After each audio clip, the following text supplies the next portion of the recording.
What's going on, everyone? It's your boy, Dead on Dave. Welcome back to the channel. And yes, I know we did do a live show yesterday morning, Thursday morning for me, Wednesday night for all you people in the States.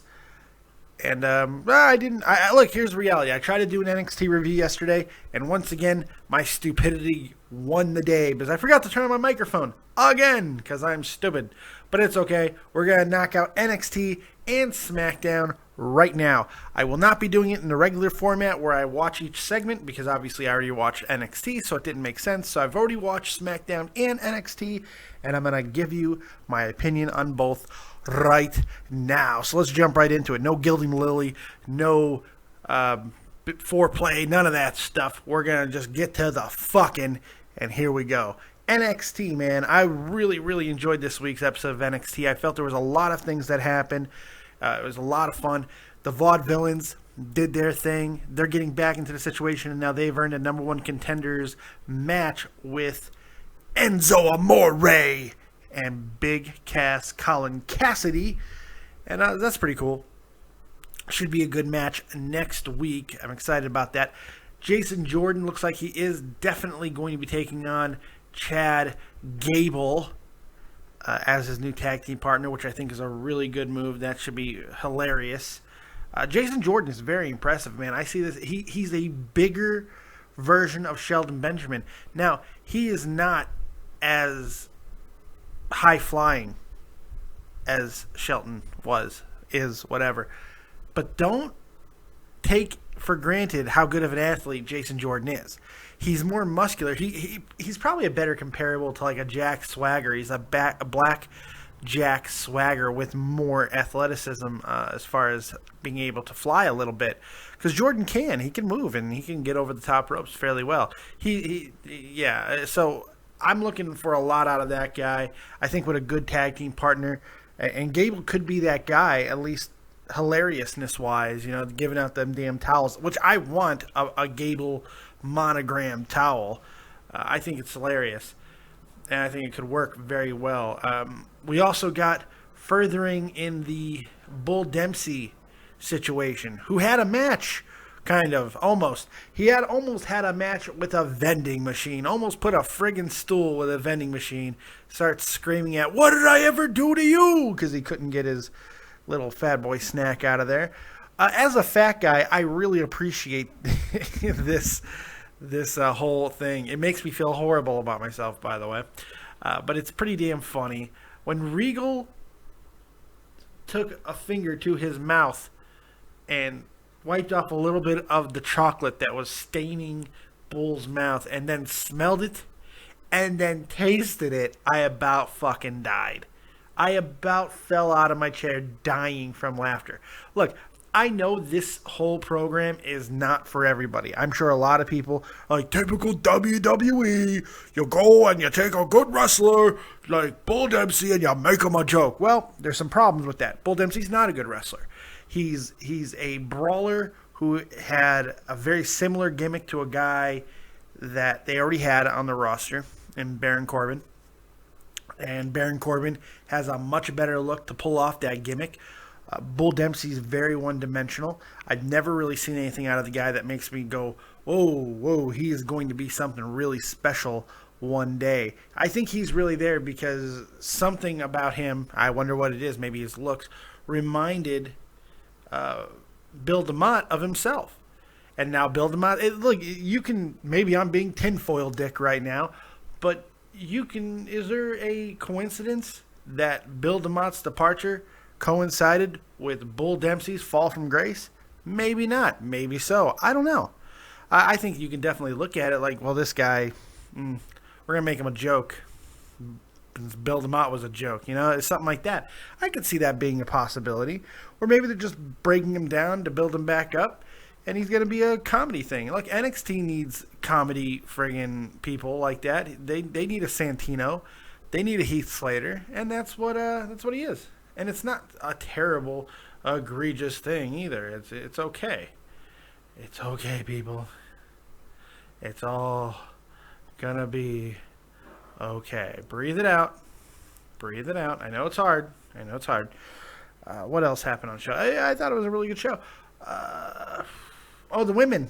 We got Carmella losing to Emma, who it seems like this new evil Emma persona and her alliance with Dana Brooke, who I really like her alternative costume, by the way. The really simplistic, more traditional ring gear that she wears. I like it a lot more than that weird half onesie that she wears with the crescent moon and shit in it. I can't stand that.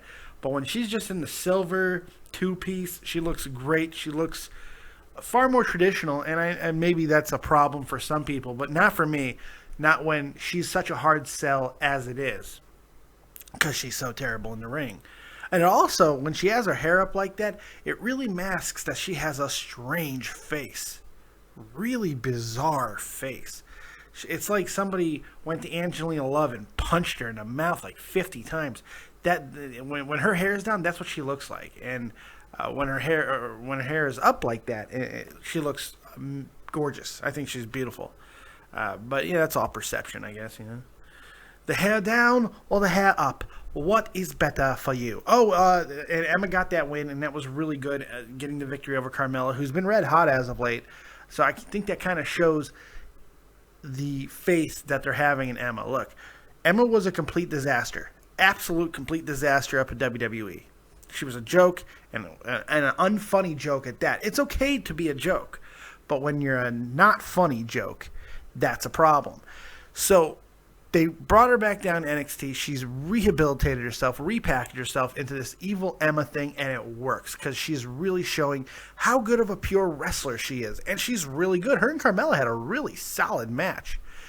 And that new finisher that she has, that submission where she really cranks on it, the reverse STF or whatever she's doing, just absolutely just cranking. It's awesome. It's awesome, and I really like it. And I like her alliance with Dana Brooke, and I think it's going to take her very far. We also got, and then they go to the backstage and start messing with Sasha Banks, and it looks like Sasha could be going to a face turn, which could be indicative of her rise to the main roster. That's kind of what they want to do. They'd rather bring up a face than a heel, because they want to give Sasha the most. At least in their head, they're thinking it's going to give her the best chance of success. I think that's the wrong strategy. Sasha's going to get over because she is a fantastic heel. That's what they have to keep her as. Do not neuter Sasha Banks. And I have a feeling they are going to do that because they're going to pair her with Charlotte. It looks almost definite. They're going to do a 2-on-1 match next week with Dana and Emma. And they said, well, if you can find a partner, well, who the hell do you think she's going to get? She's going to get the rival turned new bestie for her, probably. It'll be that type of situation. We were rivals, but we have a common enemy. It's very cliched, but they're the top two divas in NXT. I'd argue in the entire company, maybe the fucking world right now, they are probably the top two women's wrestlers, Sasha Banks and Charlotte. Whatever order you want to put them in, that's up to you. So putting them together makes a lot of sense. And but the frenemy thing, it's been done. They got to do it in a unique way. And unfortunately, I have a feeling they're just going to be doing it by turning Sasha face. And that could take a lot away from her. I hope they don't do that, because Sasha's too good for that. And Charlotte's too inherently evil. People want to boo Charlotte way more than they want to boo Sasha.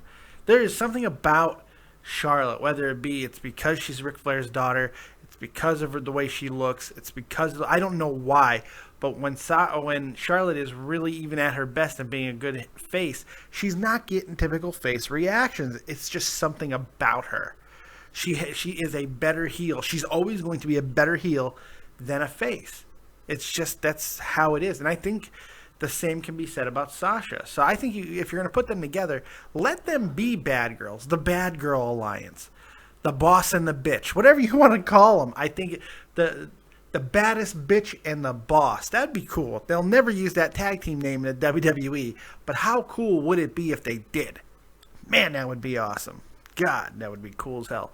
So I'm enjoying all of that build. That's a lot of stuff that happened in NXT so far. And we're not even all the way through it, because the main event was absolute amazeballs. And I'm sure I missed a match in there somewheres.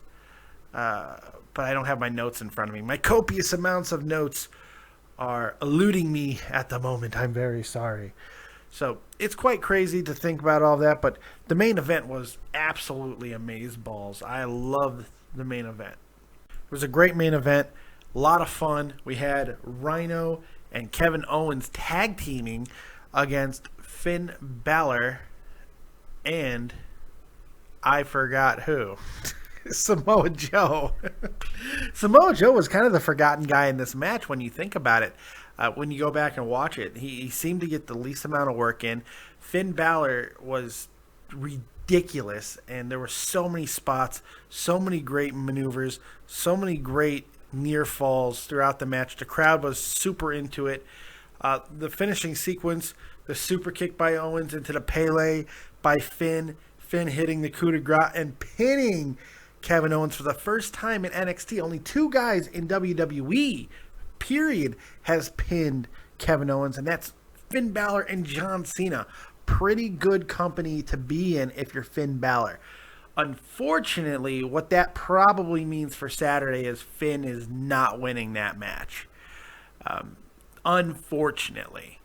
Usually, I mean, you get put over like that right before a huge show. And look, this Japan show, it's turning into more of a spectacle, a pay-per-view than any other thing. I'm very excited for this Japan show. And remember, I'll be going live right after the Japan show right here on Dead on Day Productions because it's in the middle of the day for me. It's absolutely perfect. I will be up for that, and I will be going live unless I'm over on the Cronin show. We got to figure that out.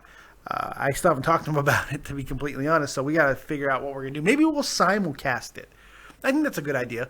We'll simulcast it. I'll see if he's down for that. We will simulcast that because I really want that review right here on this channel as well. So we'll talk to him, but we'll see what he wants to do. So NXT I absolutely loved. I gave it an 8.5. I thought it was great. I thought all the matches made sense. I thought there was... Oh, yeah, we also got Eva Marie training in front of Regal, which she looked pretty damn impressive to me. She looks like she's getting herself worked out, and I want to see Eva Marie. I don't care all the stupid hatred that people have for her. I think she's gorgeous. I think she can do something. She looks like she's rather athletic. I think she's going to be fine, and I really want to see her. I want to look at her. I want to oogle her. Oogle. Very much so, and I'm going to. So I'm excited to see that. So it was a good NXT, start to finish. It just really, really solid. So 8.5. I really enjoyed it. Let's get over to SmackDown, which, okay, I read the results on Wednesday, Tuesday night, Wednesday morning, and I was like, duh.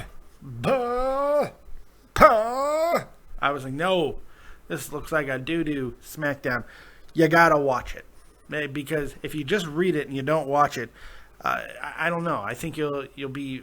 I'm not saying this is the end all be all SmackDown by any stretch, but it was a pretty solid SmackDown.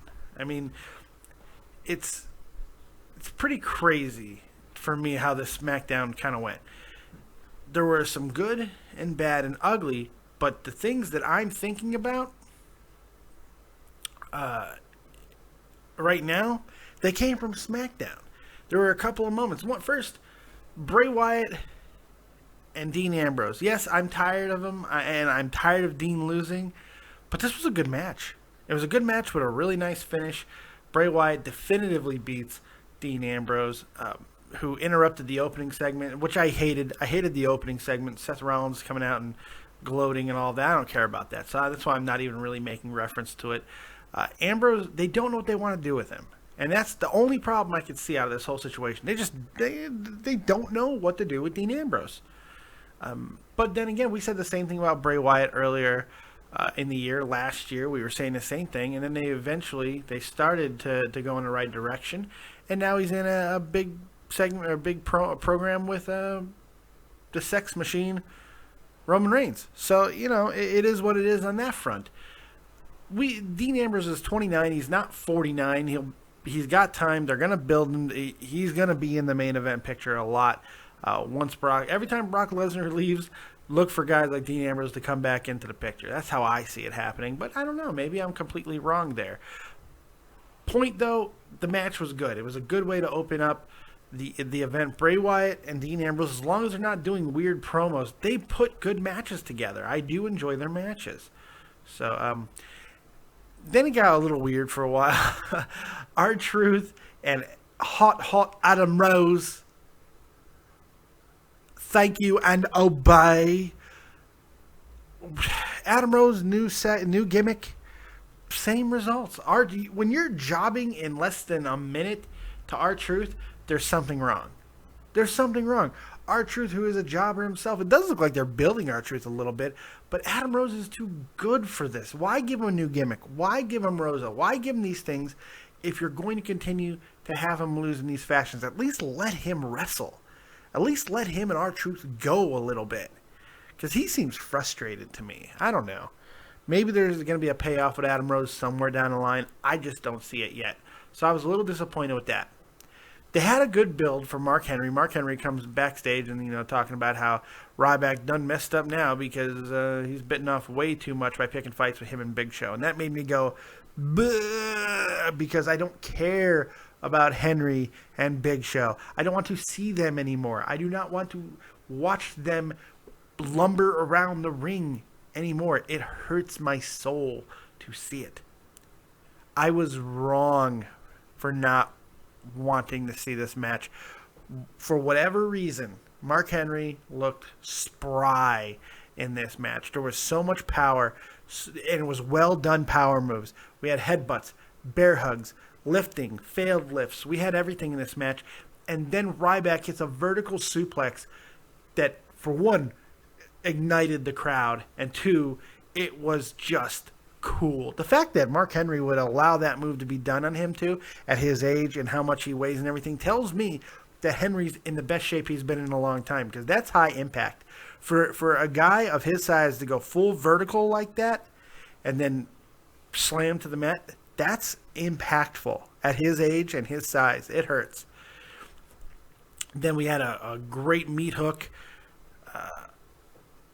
countered, going to go into the World's Strongest Slam, but Ryback just says, fuck it, hits him with a spine buster, shell shock. Impressive power by Ryback, and the crowd ate it up, and let me tell you, so did I.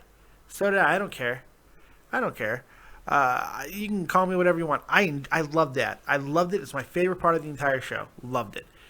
J&J backstage with Rollins. They're messing around with their Apple Watches, and they're being dorks, because J&J are dorks.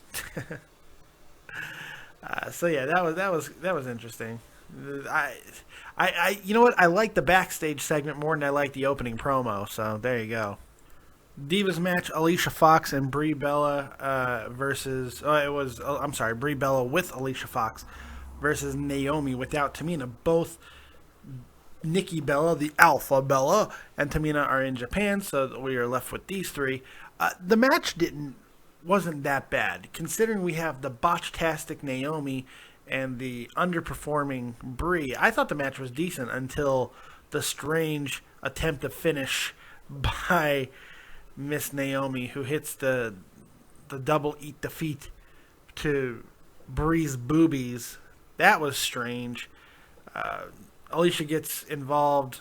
Naomi gets screwed over. Brie gets the victory. I mean, there's really not much to talk about there, unfortunately. Not a lot of substance to the match. It just kind of was, and we had to grin and bear it, because that's what it was.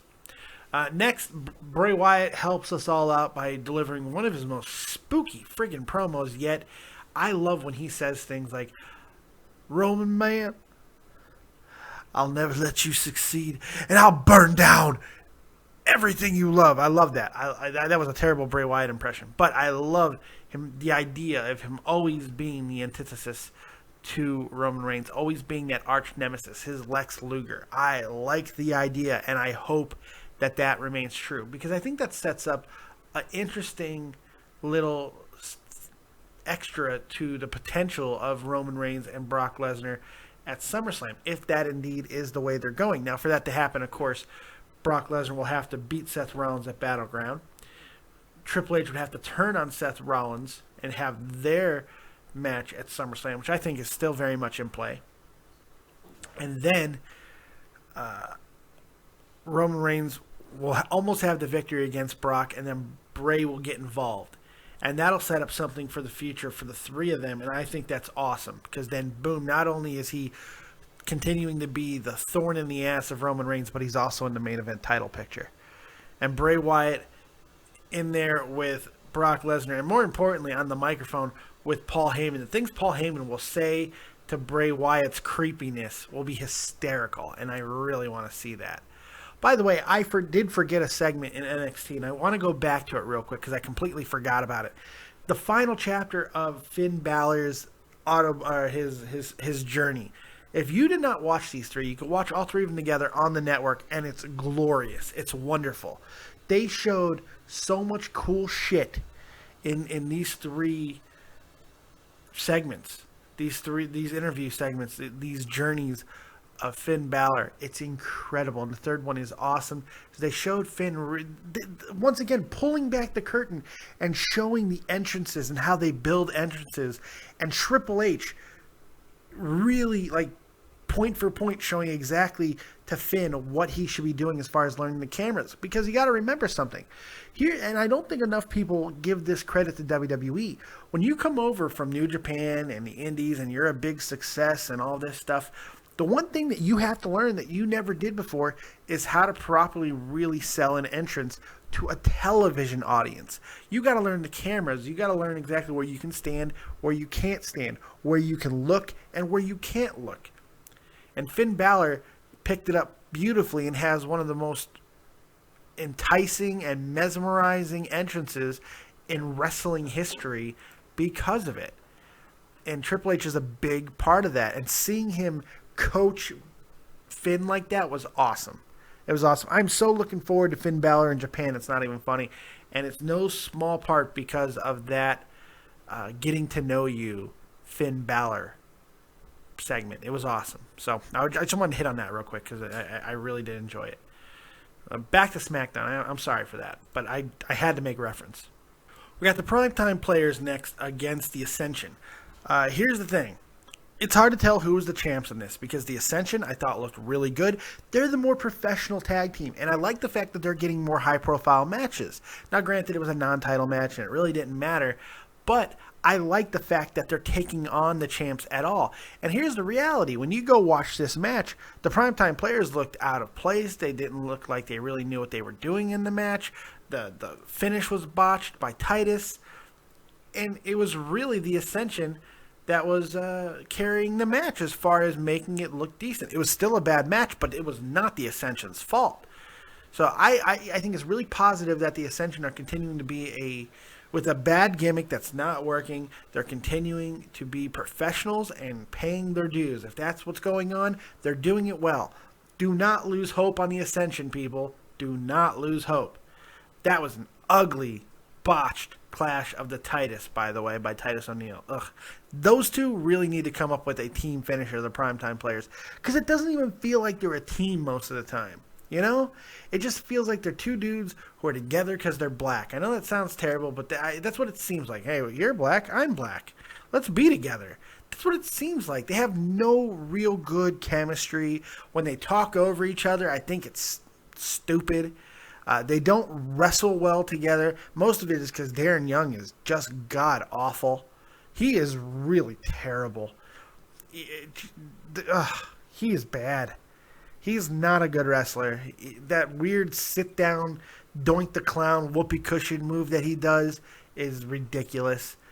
He throws a nice punch, though. I'll give him that, because he throws great punches. But other than that, and I like his finish when he hits it correctly. But he's a bad partner for Titus O'Neil. It's just my opinion. But I do like that there is something different going on in the tag team division, but we need more. And I think the Ascension can be that team. I know I've been on the Ascension's bandwagon for a long time, but I see something in the guys, especially when I see something like this. It makes my heart smile a little bit because I feel like they looked way better in this match than the Primetime Players, the champs. So it is what it is there. Let me know if you agree with me in the comment section below, or am I just a windbag asshole? Which I am. Woohoo! Rusev and Summer Rae out next. Summer Rae apologizes for the things that she said on Monday, which I gotta say looked unscripted. It looks like Summer just grabbed the mic and started saying shit, and it didn't come off very well. But they recovered nicely here. Rusev really playing the misogynist, which I don't know if I like that. Rusev saying it's nice to have a woman who knows her place and stuff like that. And he's going to eat Ziggler's heart. I don't know how long it's going to be until Rusev is back in action. It seems like they're planning on him being back much sooner than people probably thought. But honestly, I don't care. I think it's kind of sad that they need to have him with somebody. They needed to have him with a female, with a valet. I don't really think he needs it. They just need to focus on Rusev being a monster. And that's it. He doesn't need a gimmick. Rusev is one of those guys who doesn't need just call him the Bulgarian Brute. He doesn't need a Russian gimmick. He doesn't need women problems. He doesn't need to be a misogynist. He just needs to be a guy who destroys people. Very similar to an Umaga, who for a long time worked. It wasn't because he was a Samoan. It was because he was a fucking badass. And he just destroyed people. And he had a terrible finisher. That stupid spike, that was his finisher. And he still sold the hell out of it. He still sold the hell out of that gimmick. He still sold the hell out of his dominating performance. And Rusev could easily be that because I think he's a better athlete than Umaga. I think he's better technically than Umaga. God rest his soul. Allah rest his soul. Universe rest his soul. Tom Cruise rest his soul. Whatever you believe in, rest his soul. Yeah, it's crazy. Yeah, Ganesha. Rest his soul. Buddha, rest his soul. Kronos, rest his soul. Oh, God. Yeah. So it's one of those things. Rusev doesn't need it, but they do it anyway. Main event time next. J&J comes out, and they use their Apple Watches to count down Reigns, but Reigns makes it, and then they jump him a little bit. Rollins jumps on him, I should say. And the main event gets underway. Once again, with J&J in tow. Ugh. This match seemed more about selling Rollins than it was really making Reigns look good, which is okay. Rollins had a lot of impressive maneuvers throughout the match. Reigns just kind of hit some punches towards the end. Got some momentum, about to hit a powerbomb and all that, before Mercury inevitably interferes and causes a disqualification.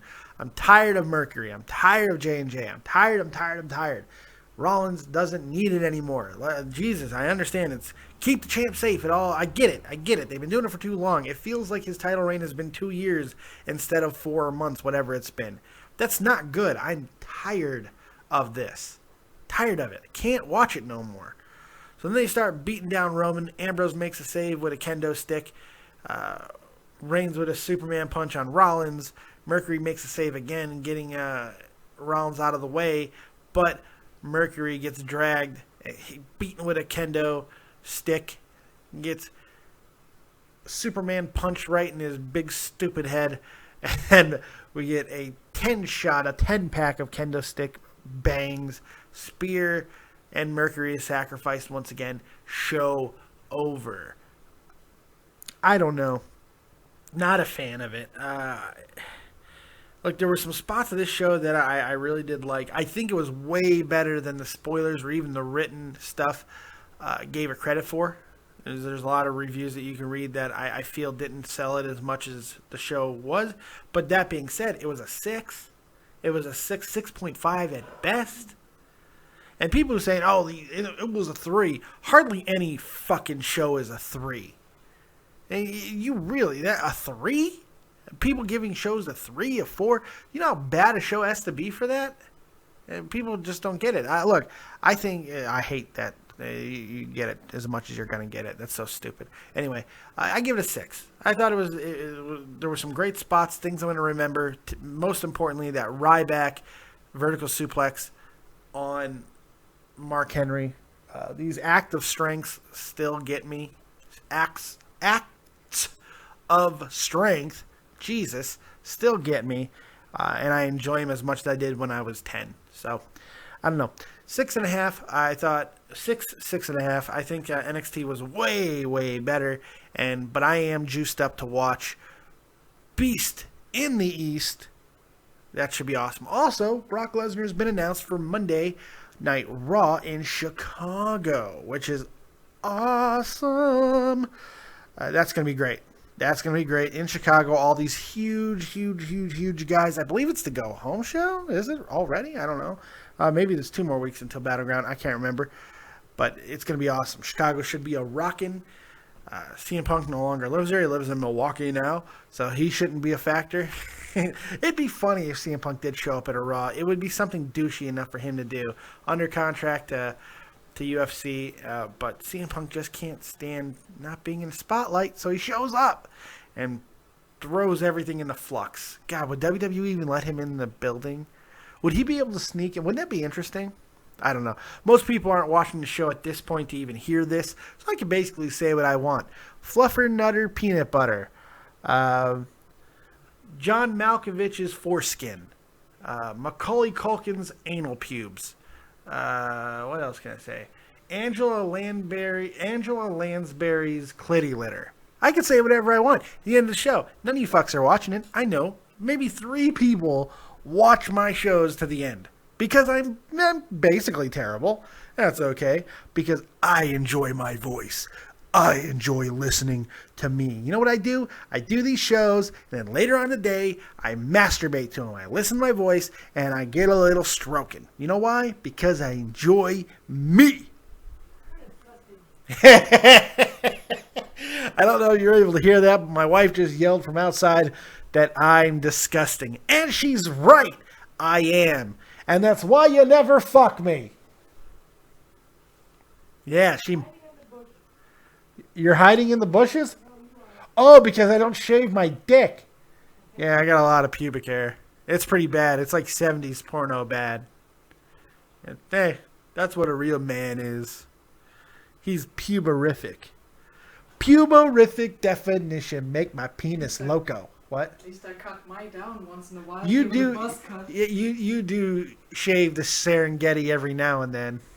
Yeah. But you never shave your legs. I do. Oh, you shaved them now. Oh, it's summer. Who are you screwing? The pool. The pool. For the 2 people who are probably still watching, you just got some Vancura entertainment. Dead on Dave style. But that's all I've got. I appreciate you guys watching Nerd and the Jerk. We're going to be recording that. We got a lot of stuff going on over the next couple of days. I'm going to be helping Huffman fix his AvoCare presentation stuff. I'll be working with Jesse J sometime this weekend. And of course, we have monetized this over at the Joe Cronin Show. We'll be doing a state of WWE at some point. A lot of stuff going on. 4th of July going on. So much. So make sure you're checking out everything on Shot from the Point. Tommy C is killing it over there right now. He's doing a lot of great videos. Go watch them because they're awesome. Joe Cronin, the Joe Cronin Show, of course, is doing his thing. There's so much going on. Make sure you're checking it all out. I know it can be inundating, but it's a lot of free entertainment for all of you. What? My wife looks like she's about to die. Hot. It's hot outside. It's hotter than in the States. No, it is. It is. Look, I've been here 13 years. This is the first time it's ever reached triple digits. It's 100 degrees here in Germany, which that's ridiculous. And I'm by a river, okay? It's hot as hell here. And I've been in Iraq. I've lived in Vegas most of my life. It's hot. It's hot here, man. Global warming, motherfuckers. Which is bullshit, but it's okay. Other than that, look, I'm getting out of here before I say anything more controversial because, I don't know, I'm crazy. But I appreciate you guys watching the show. Hope you enjoyed it. Like, subscribe, and share. Check out everything going on in the community. And we will see you next time right here on Dead on Dave Productions. And remember, as always, if you don't have talent, have talented friends. We'll see you next time. Peace!